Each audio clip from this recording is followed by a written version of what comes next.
Hello, and welcome to Let Me Bore You to Sleep.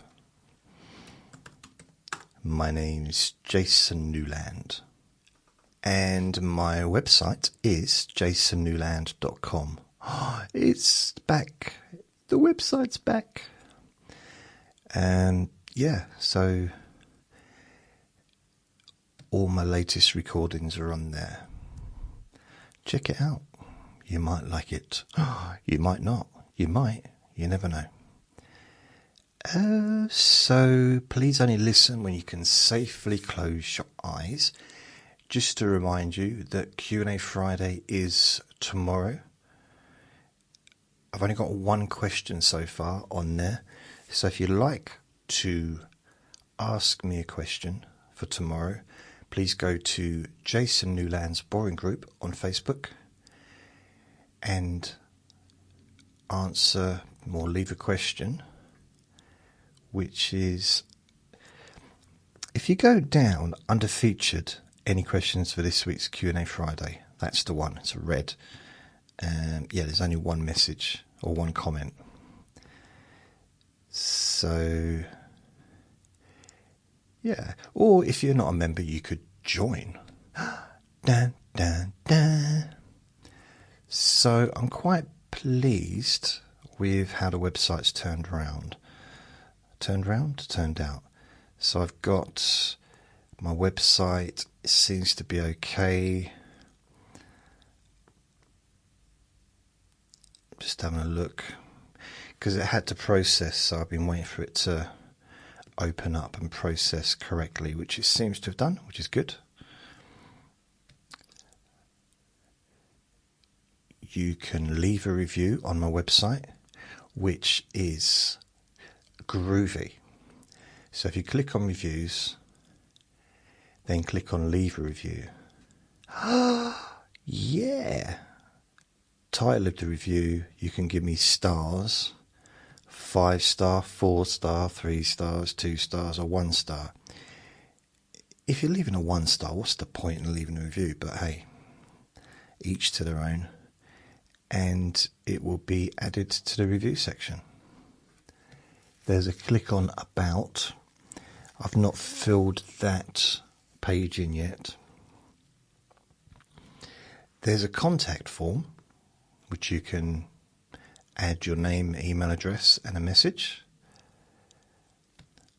There's a click to my podcasts, which was on the other jasonnewland.com website, which has all the different podcasts, and it links to the Spreaker podcasts. And also, on the main page, it is actually a podcast. So all the latest recordings are on there. Pretty much like before, but possibly better. Possibly. Maybe. I'm just having a look.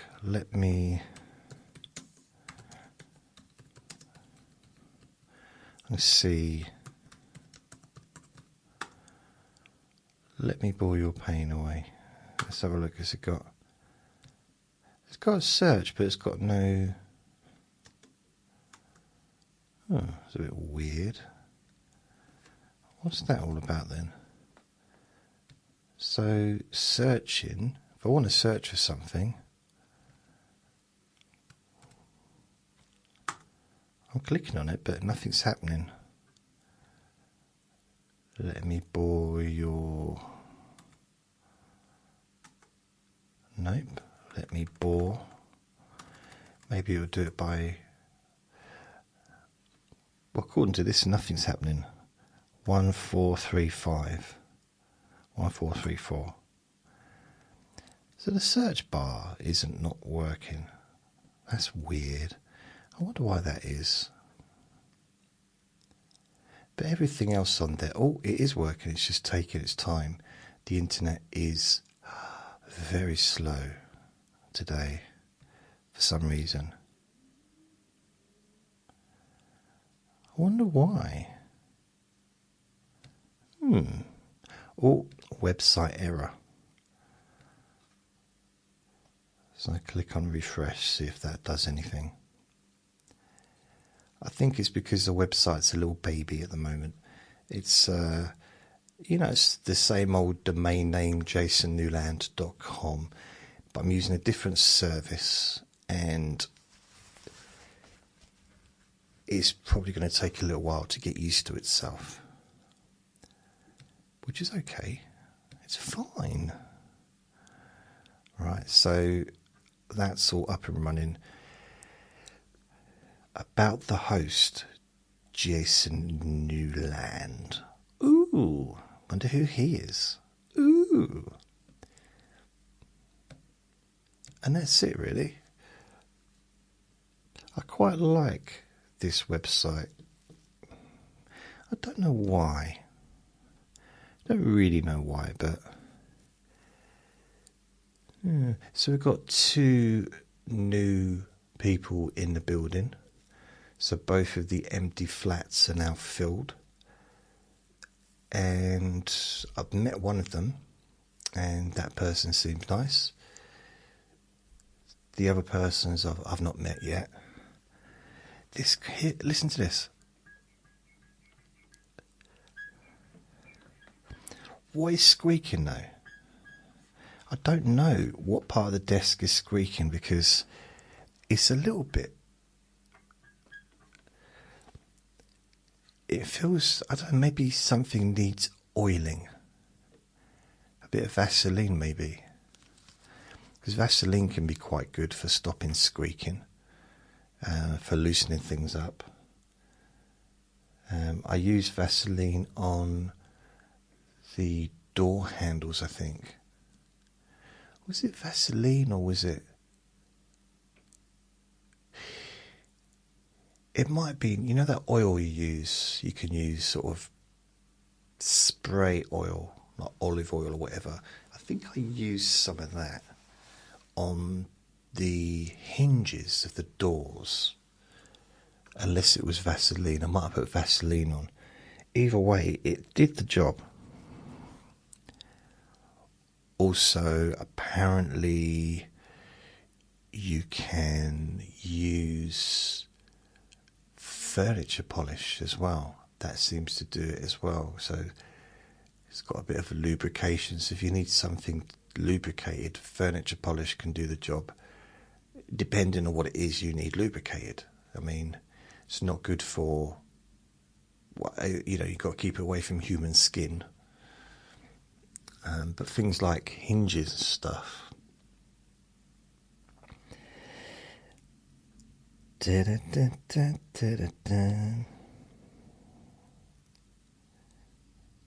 internet's going really slow today.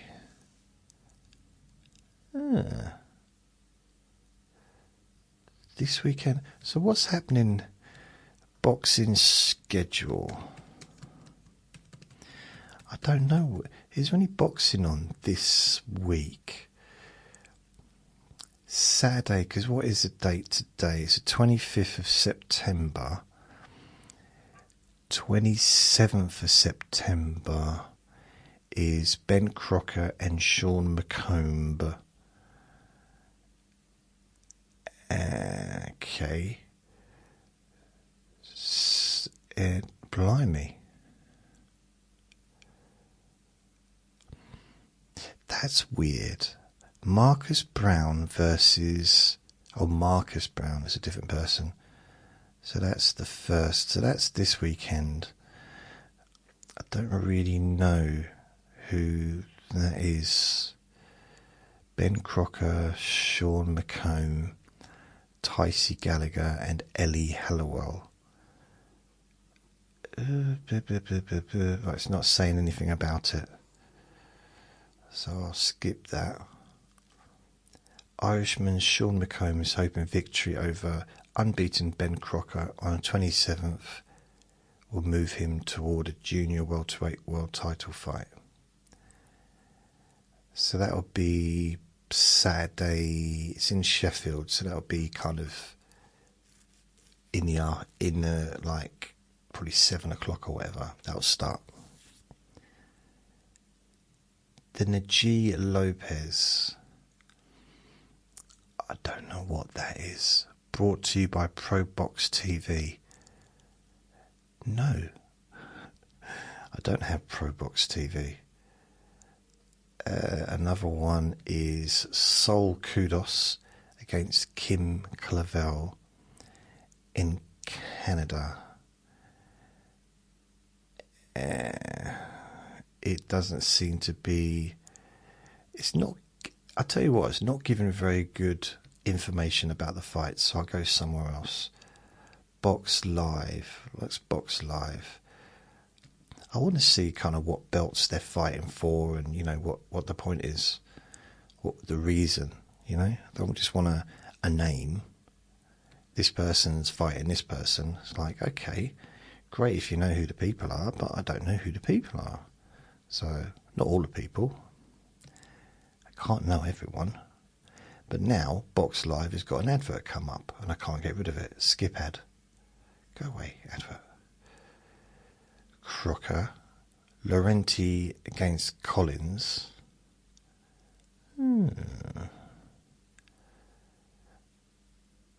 Right. Is it the same? Oh, no, that's October the 4th. View fight info. Maybe that's, I don't know if it's for, again, adverts. Blimey. Stop it with the adverts, man. Stream Laurent versus Collins in the US and worldwide.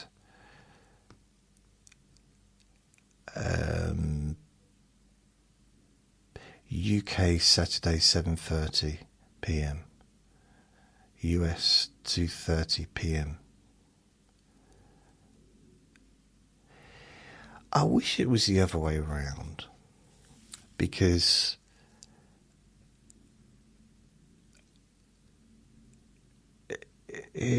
maybe not. It'd just be, ours start at 7:30 in the UK, and America starts at 2:30.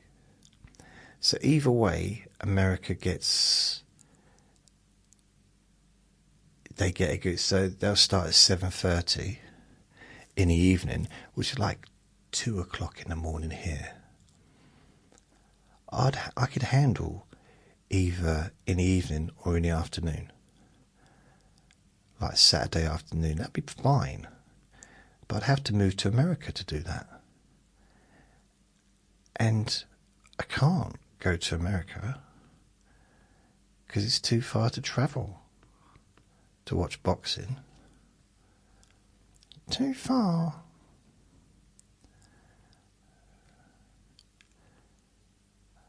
Okay, let's go back, see what's on. There is some good fights coming up rather. There's another. I got to get rid of this. Another advert coming up. Boxing schedule, BBC. So hopefully, but this one isn't letting me. It's not saying what it is. It's not saying what the titles are for. Oh, it does a little bit. Okay, so September. Let's click through. September. Blimey, there's been a lot of fights on in September. But it's not going any further than 28th of September. Which is a no good for me. Although if I click on October, yeah, it'll probably be a bit better. Nothing I want to watch on the 4th of October.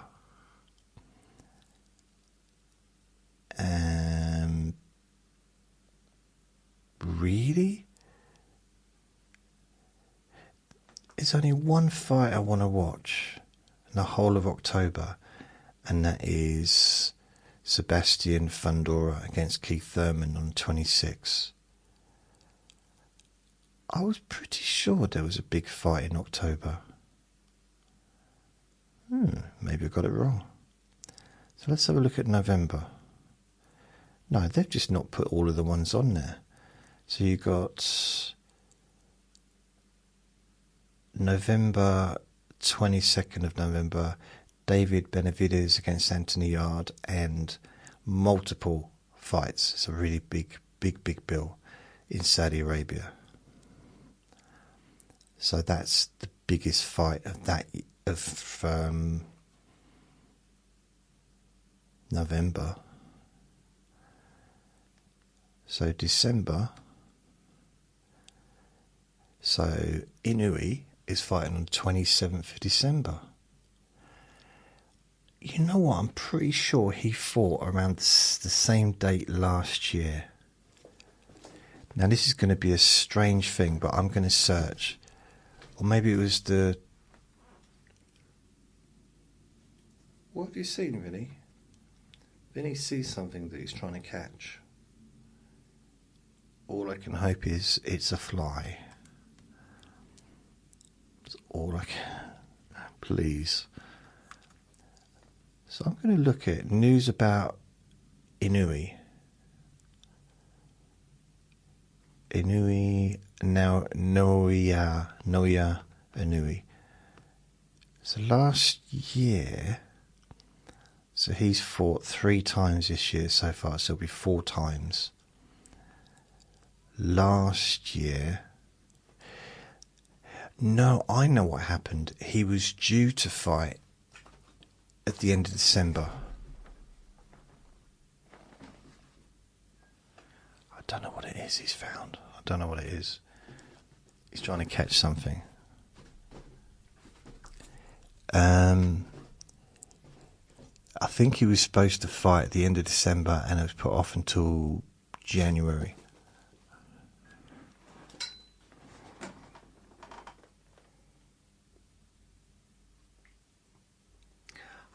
I can't see what it is he's going for, but he's trying to catch something.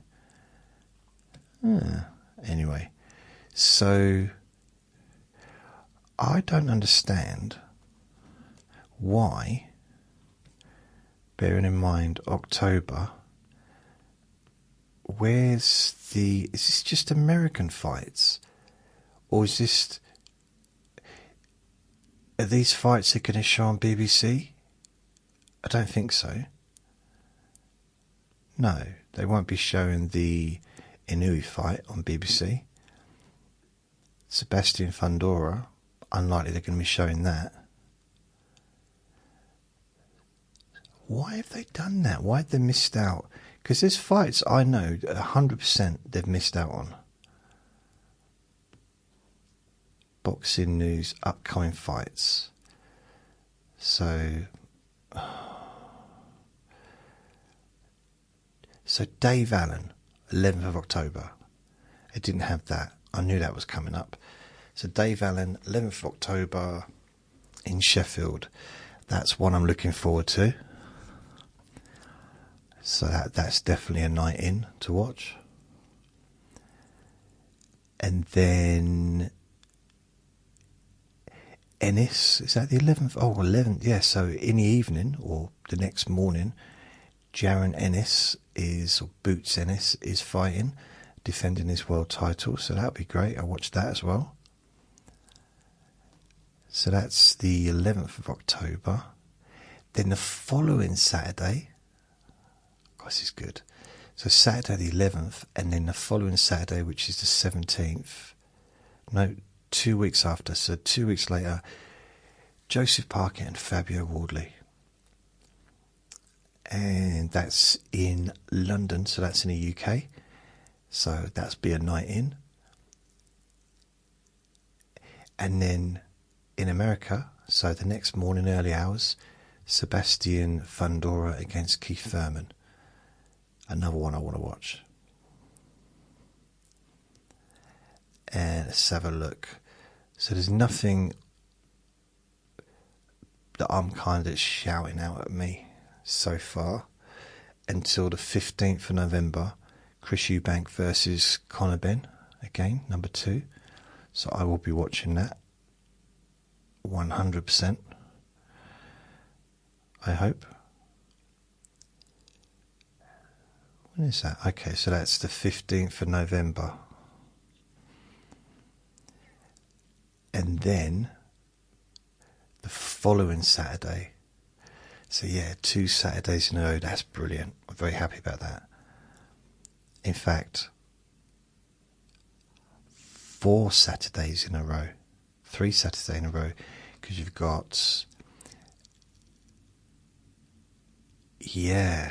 Chris Eubank Jr. and Conor Benn, the 15th of November. David Benavidez versus Anthony Yarde, the 22nd of November. That's in Saudi Arabia, which means it will be on normal time. I hope. And the following week, on the 27th of December, that's not the following week, it's the following month. There's only one fight in December, the 27th. So what, 25th is Christmas Day, 26th is Boxing Day, and 27th is that's the day when Inoue is defending his world titles. So let's have a look. Unless he's going up a different weight, it's possible. Naoya Inoue and Junto Nakatani look to tee up the biggest fight in the history of Japanese boxing as they share a bill in Riyadh. In the main event, see, they're not even fighting. Oh, yes, they are. In the main event, Inoue faces unbeaten Mexican Alan David Picasso. I've never known a Mexican called Alan before. As he sort of standard Mexican name, is it? Alan. You're right, Alan.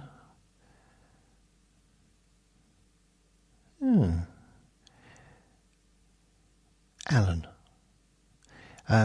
As he attempts to become the first undisputed champion of the 4-belt era to make 4 defences within a calendar year, whilst Nakatani takes on Sebastian Hernandez Ruiz in the co-main. A slip-up from either man could prove extremely costly, as fans around the globe hope that both men come through their respective contests unscathed. Why? What, do they want to fight each other, or I don't know? Who knows? So Inoue and Picasso. Mind you, David's not very Mexican name either, is it? Alan David. Picasso, isn't it? Italian. Kind of an Italian name. Picasso. Inoue.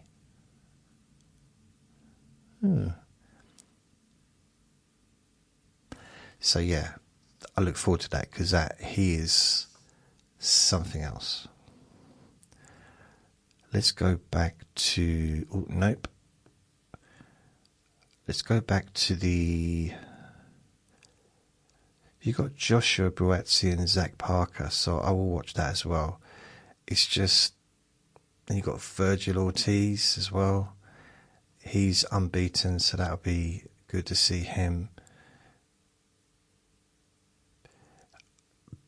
But I suppose the 2 that I'm looking forward to most, really, 3. Well, the one I'm looking forward to most for, like, the biggest event will be David Benavidez against Anthony Yarde, because there's so much going on that night. Unfortunately, it's not giving me any of the information on here. It says Anthony Yarde challenges for world honours for a 3rd time as he takes on undefeated Mexican David Benavidez. Maybe David is a Mexican name. I don't know about Alan, though. Alan.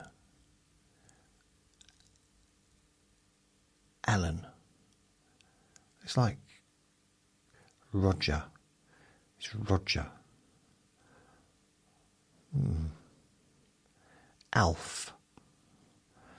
Anyway, so David Benavidez, who attempts a first defence of the WBC light heavyweight title. Atop a blockbuster undercard, can Anthony Yarde finally get his hands on a belt, or will Benavidez tee up a shot at Dmitry Bivol with another eye-catching display?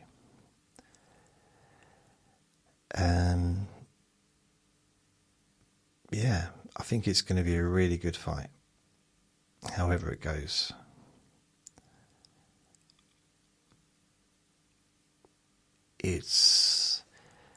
Look at this, Fraser Clark versus Jimmy TKV headlines boxer debut on BBC.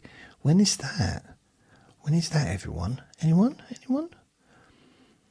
The return of boxing on the BBC now has a date and a main event following today's announcement from Boxer.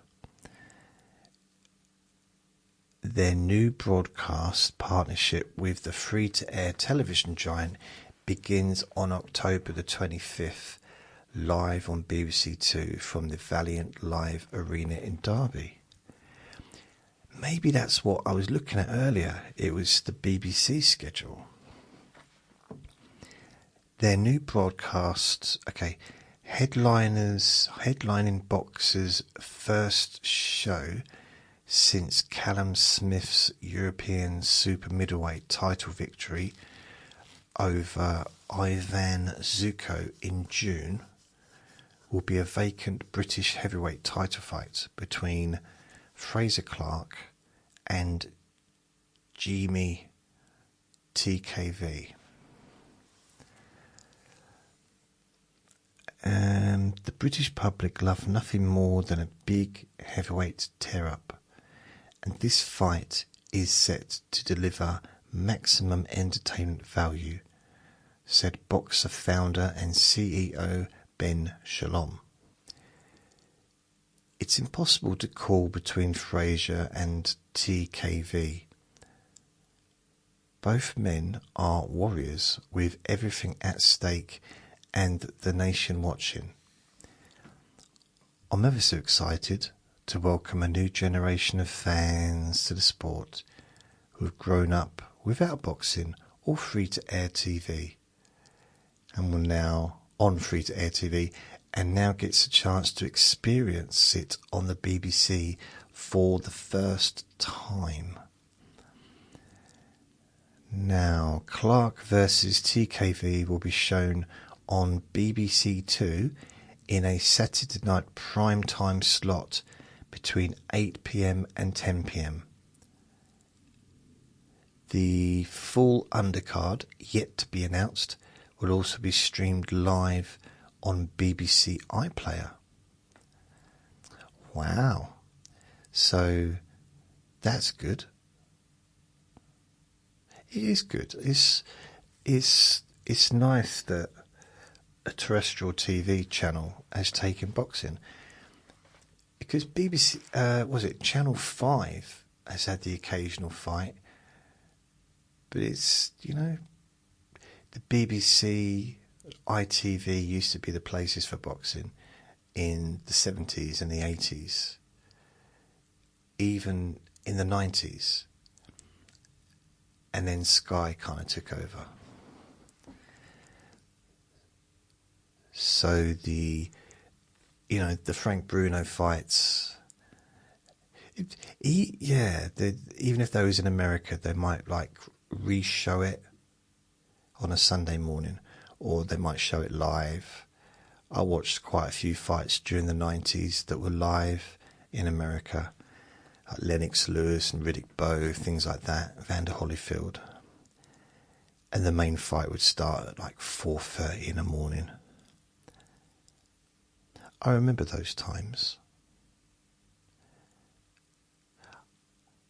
I just mentioned it, so I must remember some of it. I just remember getting home from being out. Maybe being out to a club or comedy club or something like that. and I'd get the night bus back from Trafalgar Square or Leicester Square and Piccadilly Circus or wherever it was, Liverpool Street, and I'd get home just in time for the boxing event to start. So they wouldn't have the whole undercard on, but they'd probably have the last 3 fights. So it'd start about maybe 2 o'clock. And if the fights went on for 12 rounds, each fight, it would be a bit of a drag. I used to find myself feeling very tired, and I'd be sitting up in my bed, and quite often I'd fall asleep and I'd wake up halfway through the main fight that I was actually waiting to watch, because I just couldn't keep awake. Clark, 34, has endured mixed fortunes since turning professional in February 2022. The Burton-on-Trent heavyweight left behind a decorated amateur career that culminated in a bronze medal at the delayed 2020 Tokyo Olympics. Well, it was 2021, wasn't it? Why call it 2020 Olympics when it was in 2021? That's going to be very confusing. In 1,000 years, trying to explain to people the concept of time and dates and years, that's the one blip. It's like, yeah, but it doesn't work. It can't work because the 2020 Olympics was in 2021. Therefore, numbers isn't working. Dates isn't, it's just not, it doesn't fit together. I've always dreamt of winning the British title, he said. I'm so hungry for this fight, so eager to get in there and finally make it mine. The fact it's happening live on primetime BBC makes it even better. I'm going to be ice cold in there. I've travelled the world as an amateur. I've had my ups and downs as a pro. I've learned from it all. I'm seasoned. I'm hardened. And I'm more focused and determined for this fight than ever before. Jimmy is a solid all-round fighter, but I know the level I'm at and the work I've been putting in at the gym, and he won't hear the final bell. I'm a much more complete fighter now than I've ever been. And with that comes knockouts. My mindset is simple. Go in there, get the win, and make a statement. Don't get me wrong, I'm not looking past Jimmy, but I will go straight through him. You go straight through him. Wow. Clark's only appearance in 2025 so far was a first-round stoppage win against Ebenezer Tete, which came 6 months after Fabio Wardley stopped him in the opening round of their Riyadh rematch. So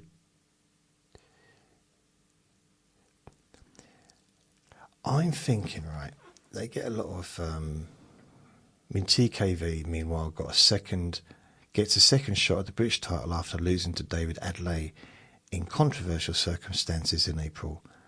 The 31-year-old Londoner is confident Clark cannot withstand his pressure. Yeah, I think Fraser's going to win that. The thing is with boxing, and it is slightly. It's a very fickle business. The fans are very fickle, it seems, sometimes. And they're happy when the boxer's doing well. But once, the boxer maybe has a loss, the amount of people that seem to just write that boxer off, like, never was much good to start with. It's like, wait a minute, no, he's still the same person he was before. And they've done that with Clark, because Clark got knocked out by Fabio Wardley. But Clark is an Olympian with years and years and years of amateur success. That's not nothing. He's very skillful. Maybe the reason he got beaten by Fabio is because of how good Fabio is. Because that seems to be the mentality sometimes, is a boxer gets beaten, therefore they weren't very good. What about giving props to the other boxer? Maybe they got beaten because the other boxer's really good. It doesn't have to, it's like going on a negative side. Did they say that about Muhammad Ali when he lost the first time? Oh, Muhammad Ali, he wasn't very good anyway. It's weird, isn't it?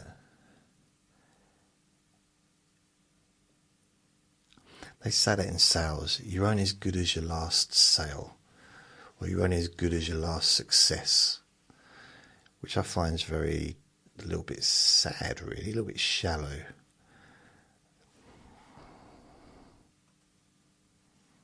La la la la la la la la la. So that should be quite a good fight, I reckon. But that's on the, what date was that on? 22nd? No. Did it give me a date? Anyone? Do you remember? You didn't know you were going to get tested, did you? Oh, no. What day is it? It didn't give a date. Why didn't it give a date? Hasn't got. They did say it's got a date.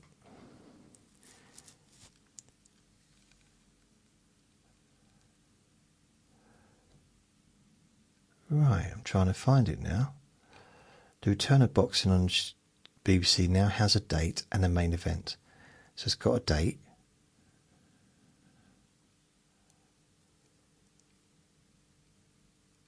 October 25th. I'm thinking it's October 25th now, but it's September 25th. So October 25th. So I'm going to be watching that. See, I like him. I like Fraser Clark. And just because he got beat, he's still a huge man, and he's still got skill, and he's still an Olympian. Vinny's just past one. Oh. Another one I'm really looking forward to is David Allen against Arslanbek Makhmudov. And that's on the 11th of October. So when's the that's the first one. That's the next one to watch, really, for me, that I'm excited about. That I'm, can't wait. And that will be the 11th. Oh, it says 2 weeks this Saturday.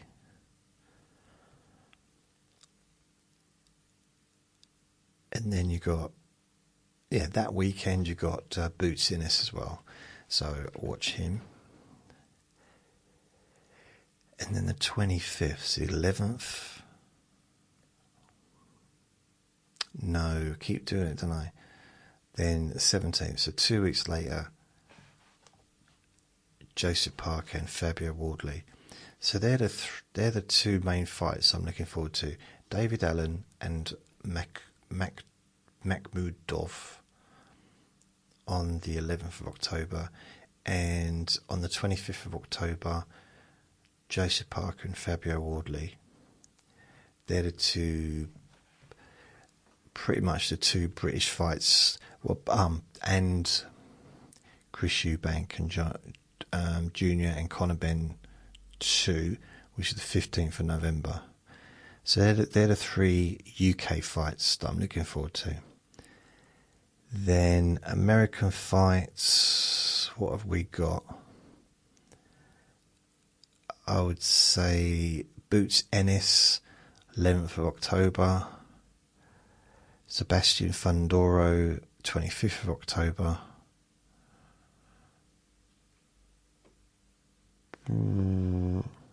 Probably Virgil Ortiz, 8th of November.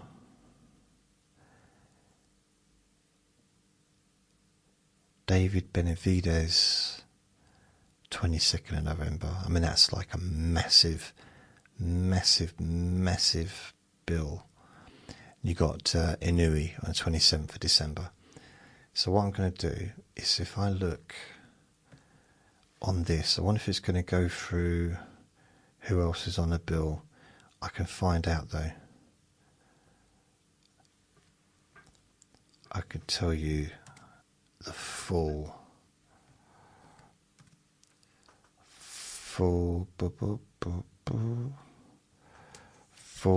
bill.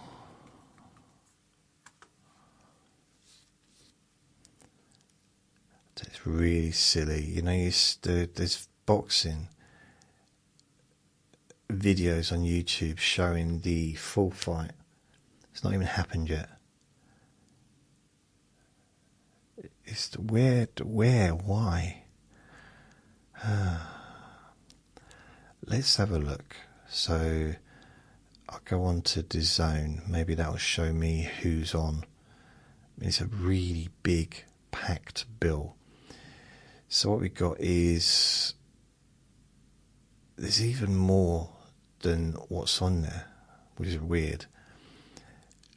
So you've got David Benavidez, Anthony Yard. That's the main fight. Then you've got Brian Norman Jr. versus Devin Haney. That's for the WBO welterweight title. Abdullah Mason versus Sam Noakes for the vacant WBO lightweight titles.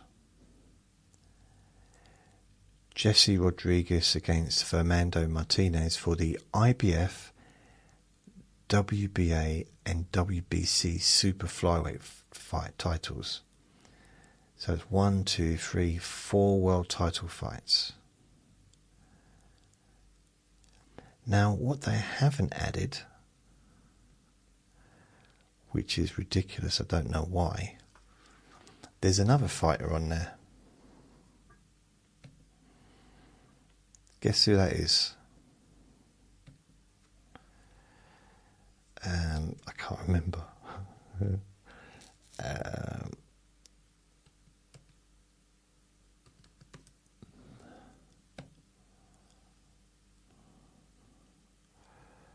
Wait a minute.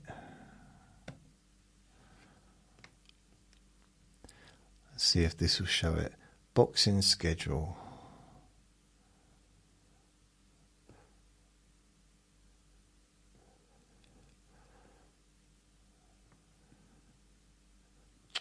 It's not showing. Oh, yes, it is. More exciting fights. No. Okay, I've got a way of doing this. According to this,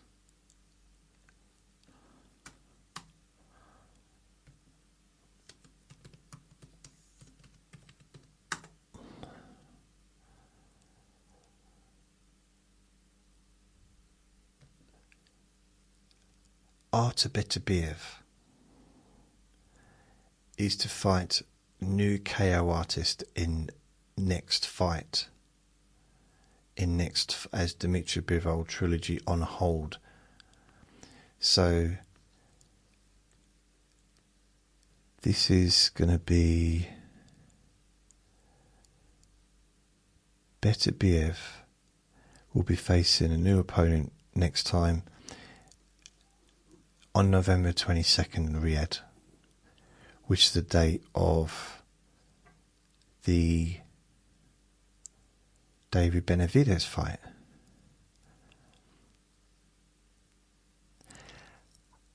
It's part of the stacked ring fight that features David Benavidez and Anthony Yarde as the main event.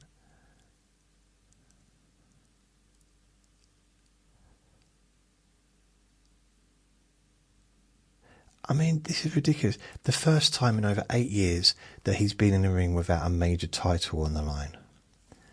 And he's not even, according to this, in the first 5 fights. Like he's not even in any billing.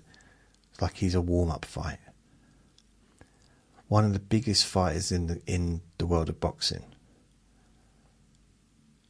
Artur Beterbiev.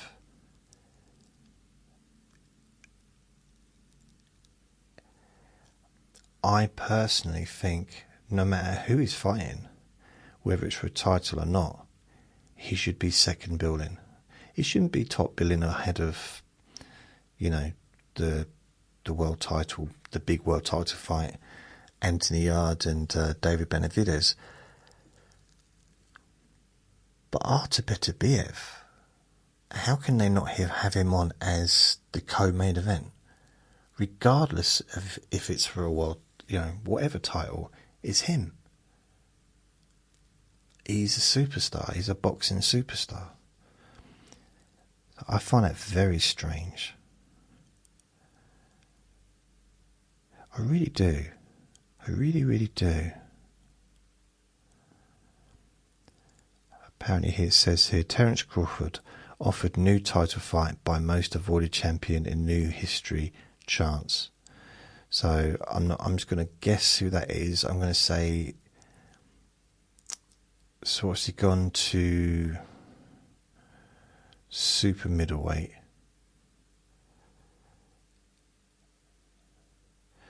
Could go up to cruiserweight. Yeah, but that he said he wouldn't anyway, so I'm going to guess Opetaya, right?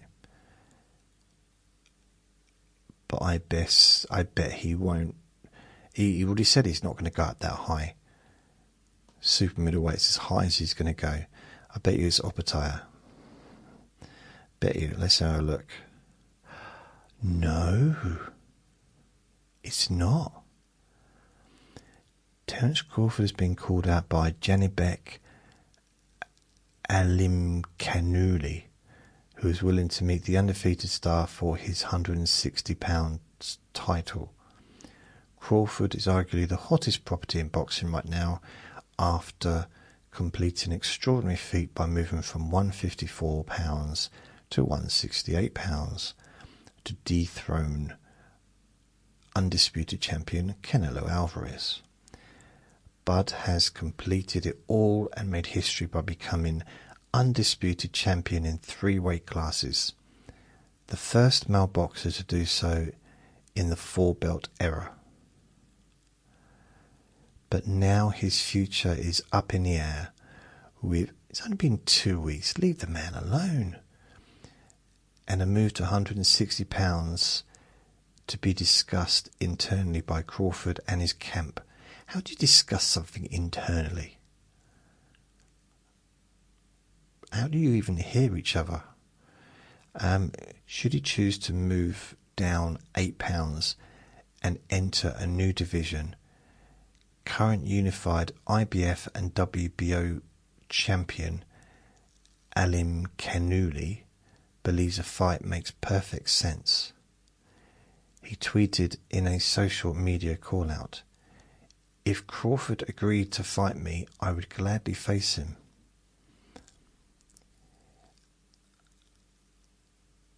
probably the money helps as well, I'm guessing.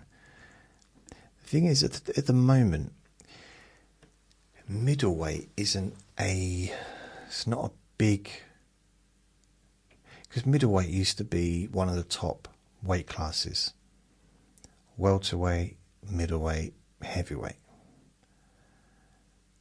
They seem to be the real big ones, especially with, Hearns and Duran and Leonard all being kind of welterweight and moving around different weights. Hagler being the king of the middleweights. And then Golovkin being the king of the middleweights for quite a while as well, in sort of this kind of era. Well, previous. As well as other people, but like middleweight's been big. But now super middleweight, over the last, 20 odd years, it seems to have become a more,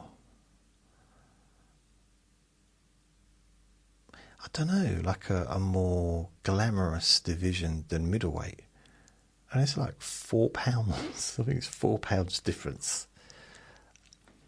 I mean, I lose that much just by walking upstairs, from the sweat, that is. And I just flap my ears and the sweat goes over all the windows. I say sweat, probably cellulite, but hey. And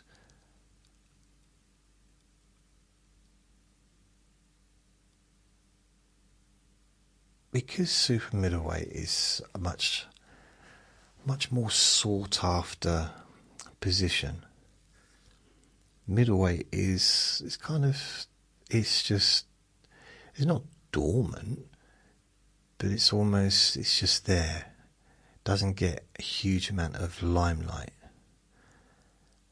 And the same was pretty much the same for light heavyweight for quite a while. And then, you get a few people kind of went up to light heavyweight. But it seems to be more recently with, what's his name?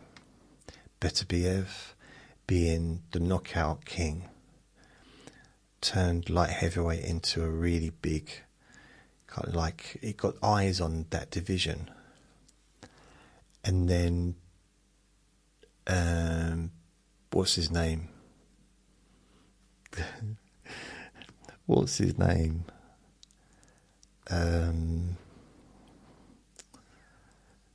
What's his name? Beterbiev. Right, okay. Bivol. Then Bivol comes along. I mean, he doesn't come along, but Bivol's kind of also there. And they both held world titles for years in the same division. And eventually they fought each other. They cleaned up the other belts and then they fought each other. And Beterbiev won the first fight, Bivol won the second fight. And they're supposed to be having a third fight. Now, Bivol is arguably, pound for pound, one of the best boxers in the world.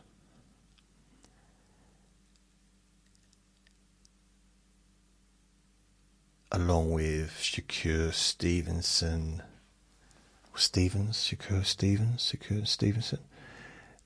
and people like Inoue, Terence Crawford, of course. But there's a few that are Boots Innes. There's a few that are just way at the top, like skill-wise, what they've accomplished. I don't know about Canelo Alvarez. I wouldn't necessarily put him as pound for pound the best in the world now, but I would put him as pound for pound one of the best super middleweights of all time. or pound for pound one of the best boxers of all time because of what he's accomplished. He just doesn't have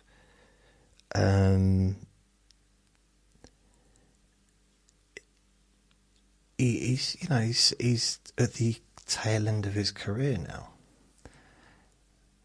He's still better than like 95% of the boxers out there. Skill-wise, he's still pretty better than most boxers. And he's probably got more skill than most world champions at the various different weights. Most. And an iron chin.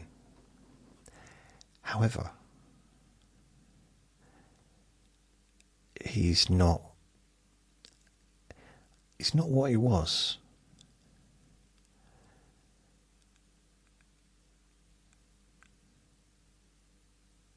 I'll tell you who I would like to see him fight, because, and this is like, I wanted to see Canelo fight Artur Beterbiev before Beterbiev lost his world titles. So my personal opinion is, like, so Canelo fought Bivol, and Bivol beat him on points. The same way Terence Crawford did, and the same way that Mayweather did about 20 years ago. Now, Beterbiev against Canelo would be one hell of a fight, and possibly one of the most exciting fights we'd ever see, because both of them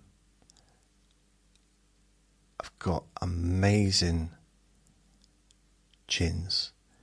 Both of them have got amazing power, and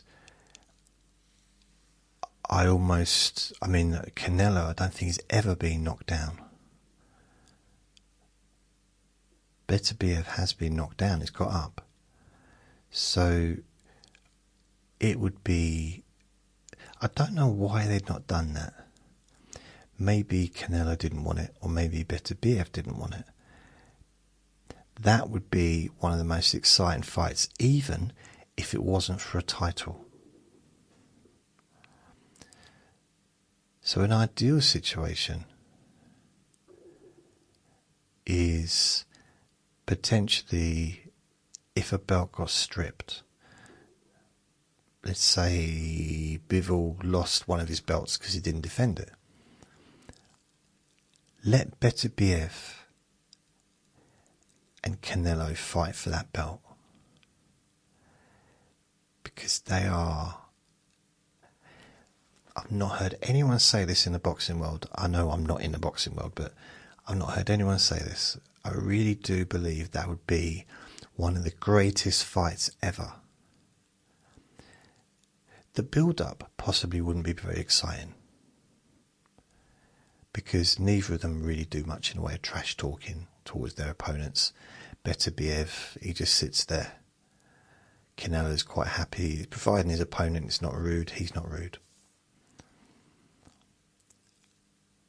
But come fight time, when they're in the ring,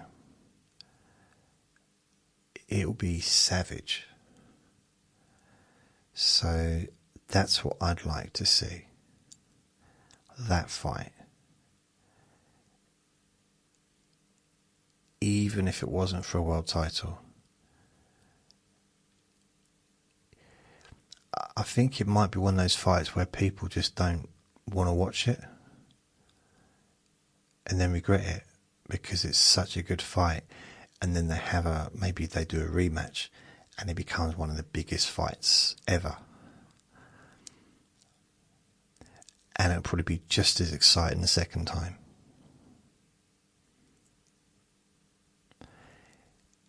And that's the kind of fight people, I do believe, want Canelo to be in. They don't want to see Canelo in a fight against a master boxer, because he's shown that he's like a true master, as in Bivol or Terence Crawford. They can just win. They know how to win. But they can't hurt him. They can't hurt Canelo. But they can. They're faster. And they can get out of the way, and it won't just stand there and be a punching bag. And the thing is with Beterbiev, he will stand there and be a punching bag. And Canelo will stand there and be a punching bag. You know, toe to toe is something that they both love doing. They can also move, but it would be, what an amazing fight. If only I had contact with the Sheikh in Saudi Arabia, I'd just say to him, listen, mate. I wouldn't probably say mate, but listen, sir, Your Honour, I don't know what the correct way to address him is, but put this fight on and it will be the biggest fight. Or Beterbiev, to be fair, I would say Beterbiev or Bivol goes up in weight to cruiserweight and fights Opetaya. Either one be a great fight.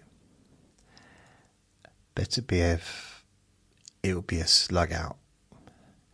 Bivol, different, but he's a master technician, absolute master boxer.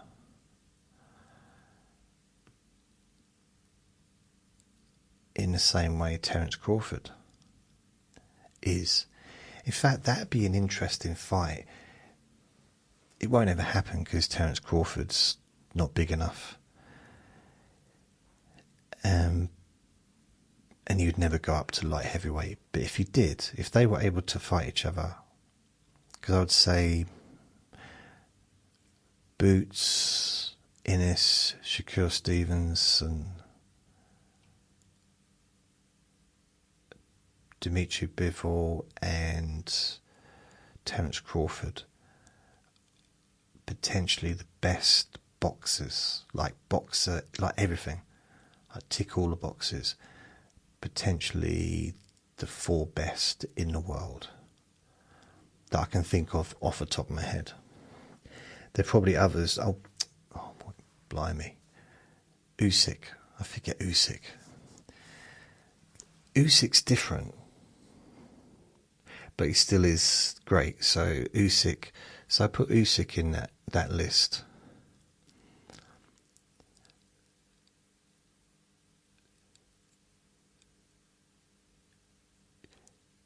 I'm just thinking if Bivol and Terence Crawford fought each other, it wouldn't work just because of the height difference. I mean, Bivol's like 6'4", 6'5". Crawford's 5'8",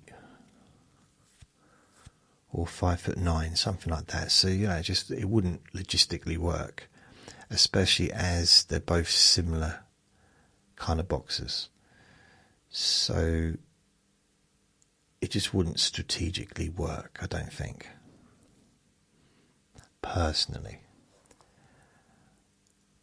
who would I like Terence Crawford to fight? I suppose I quite like the idea of maybe him going down a weight to middleweight and doing what he's talking about doing, maybe.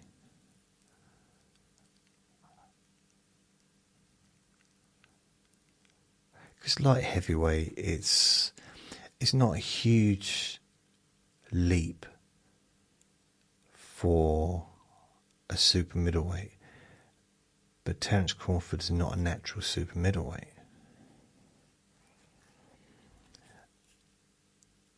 If he had a bit more height on him, I think maybe he could go in against some of the bigger guys at a heavier weight. it'll be so short compared to the light heavyweights. But it'll also be more skillful. I mean, the only boxers that have the kind of skill at the moment that I can think of that could beat Terence Crawford or match him even, Usyk, the heavyweight champion. At the moment, I mean, there's other people probably could, but I don't know them, and they're not world champions yet. So Usyk, Inoue.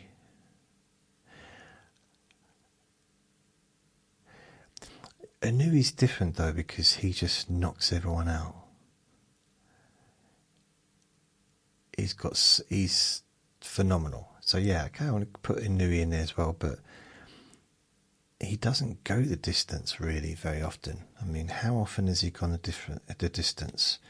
Inoue, boxer.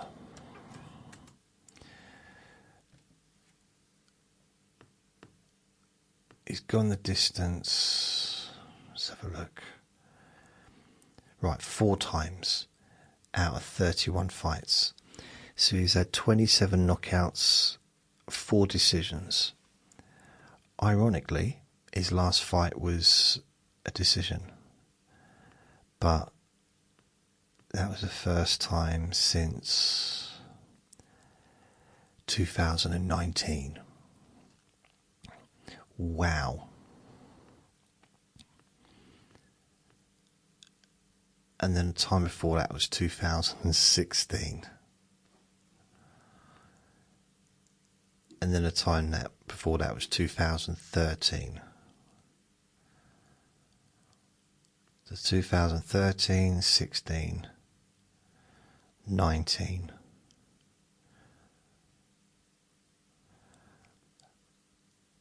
So every 3 years, and then it's been 6 years between the last 2.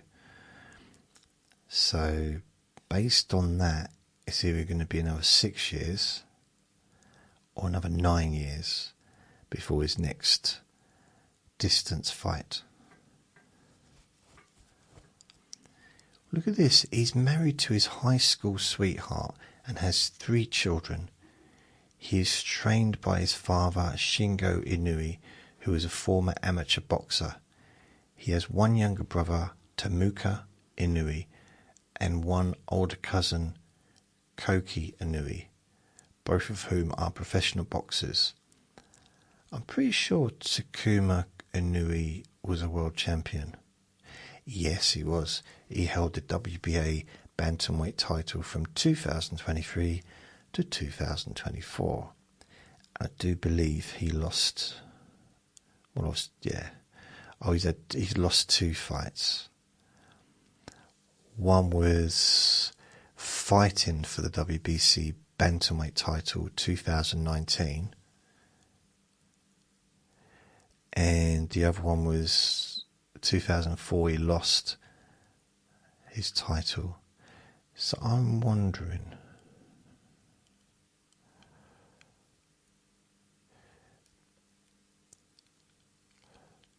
November the 7th, 2019.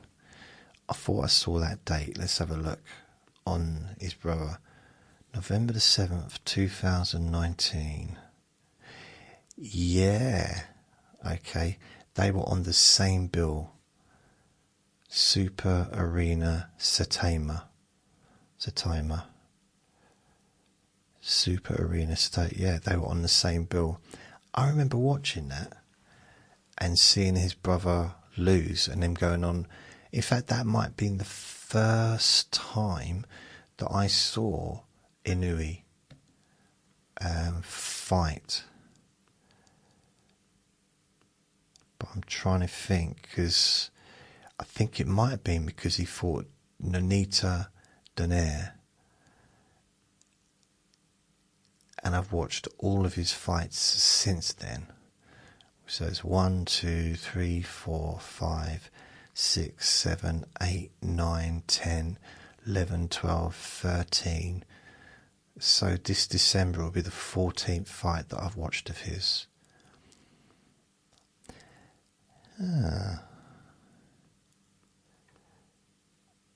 Stephen Fulton. That was a weird one because he basically fought and won the different world titles. So he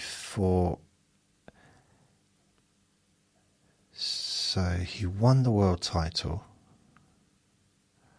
Oh, he's had multiple world titles at different weights as well. Blimey. When did he won his first world title in his sixth fight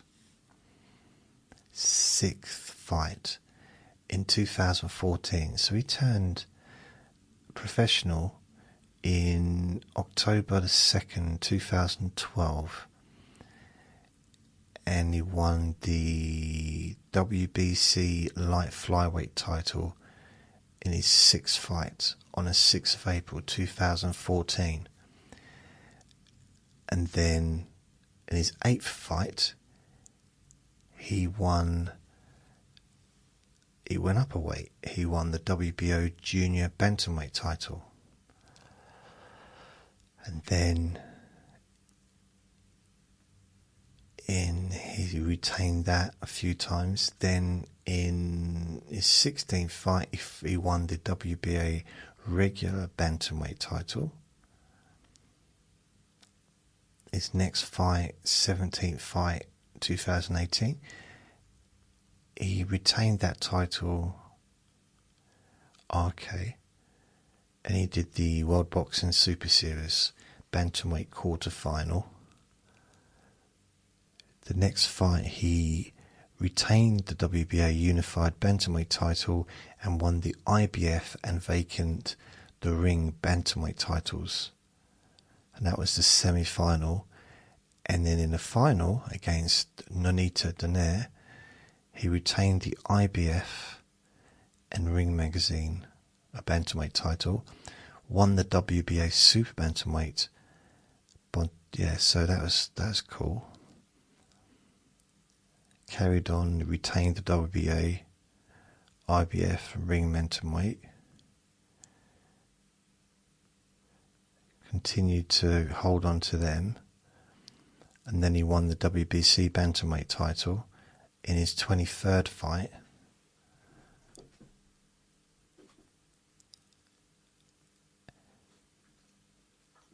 Alright, so he's still bantamweight. He hasn't gone up. I thought he would have gone up in weight to like featherweight or something, because he's flyweight bantamweight. Maybe he's just taking his time. But how old is he? He's 32.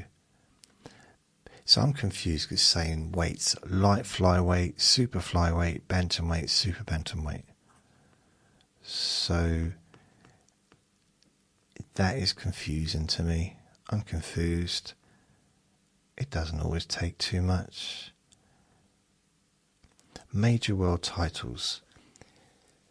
So WBC light flyweight champion, WBO junior bantamweight champion, WBA super bantamweight champion, WBC bantamweight champion, IBF bantamweight champion, WBO bantamweight champion, WBA super bantamweight champion, WBC super bantamweight champion, IBF super bantamweight champion, and WBO super bantamweight champion.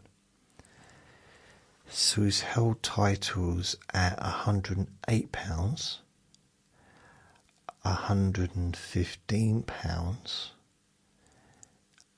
£118, and £122. Wow. So that's 1, 2, 3, 4 different weights. That's phenomenal, isn't it? Absolutely phenomenal. Wow. So yeah, he's a lot of accolades as well, like the Ring Magazine Fighter of the Year 2023, Ring Magazine Fight of the Year 2019.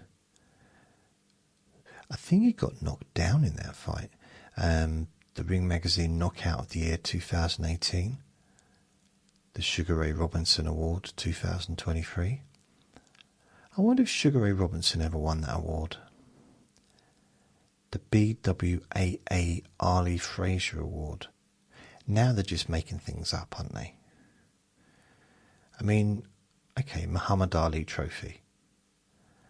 But Arlie Fraser Award. Why not just Fraser? Why couldn't he just a Joe Fraser Award? I mean, couldn't they just had, you know? I mean, he was an iconic fighter. Yeah. So I went out today. Or did. Took him out a couple of times, 3 times in fact. I got stuck talking about boxing for some reason.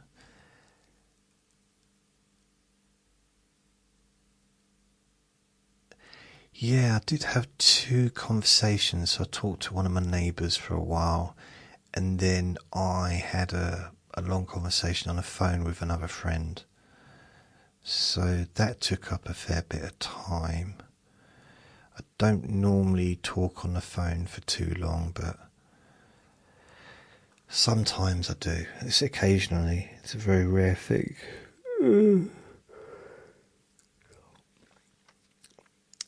I did knock on another neighbour's door just to take Vinny to see them, but they weren't in. Or they were hiding behind the sofa, one of them. And Vinny was barking at a dog this morning. He had nanny treats there, and she was giving him, like, you know, some treats.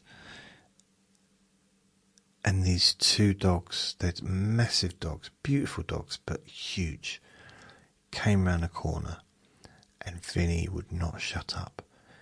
And Nanny Treats goes over and gives them treats. That made Vinny even more. I guess he was jealous. But how dare his Nanny Treats give them attention instead of him. So he wasn't pleased with that. And I was just like, come on, Vinny, just stop the barking, man. I mean, you know, when I first got him, never barked. Not outside anyway, barked all the time indoors. But he never barked outside. He was quiet and quite sheepish, quite shy.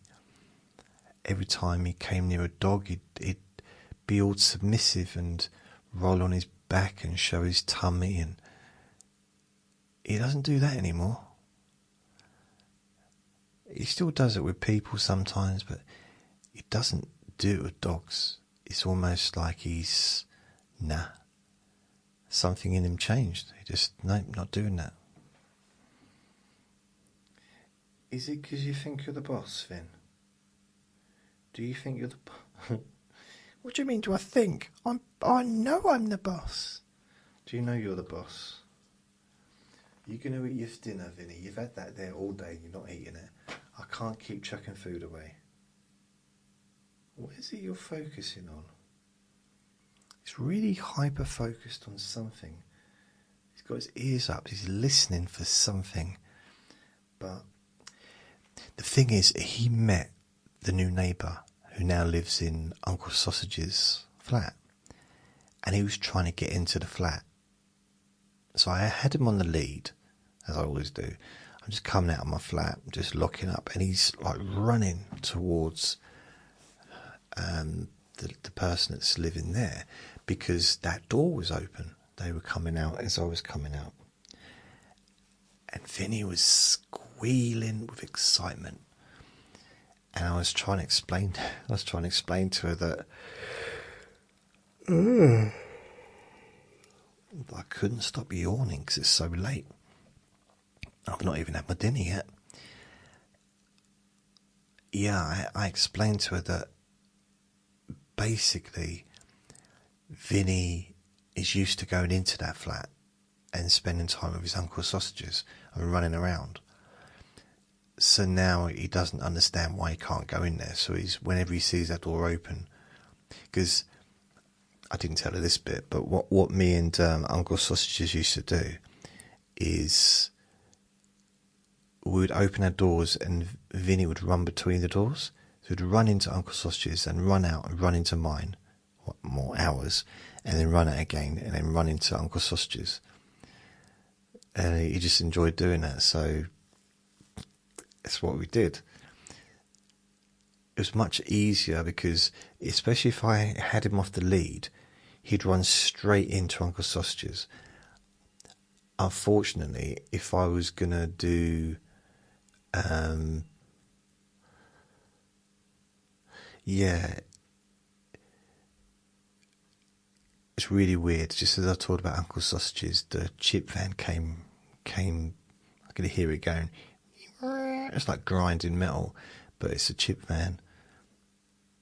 It's just really weird that I'm talking about Uncle Sausages, and every Thursday night he'd be out there. He was their most regular customer. At Christmas, they used to buy him presents. Seriously. Because he was here. No matter what the weather, he was always out there.